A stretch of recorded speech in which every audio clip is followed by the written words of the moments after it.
Hey guys, it's Gracie with WTI, and I wanted to show you guys how convenient this wireless charging station from Fuvuan has been for me. I only have one outlet near my bed, and I hated that I wasn't able to charge more than 2 devices at the same time without having to unplug something first.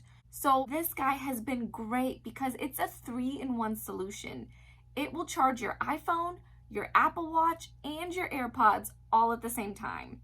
I have a thin case on both my iPhone XS Max and my iPhone 13, so I've had 0 issues with this. It starts charging the moment I set my phone on it. And it has this small blue indicator light letting you know that it's charging your device. My most favorite thing about this is that it also acts as a stand. So I love being able to continue using my phone while it's still charging and without having to hold the phone up.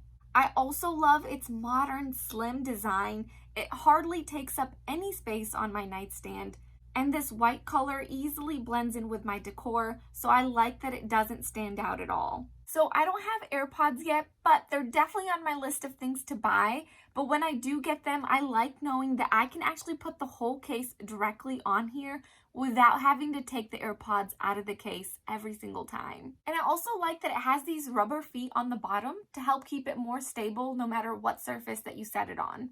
Ever since I bought this, I don't even remember where I put my regular charging cables. Now I just take this thing everywhere I go. It's lightweight, so it's easy to pack, and it really does charge your devices faster than average. This little guy has quickly become my favorite little gadget. I think every household should get one of these, but that's just my point of view.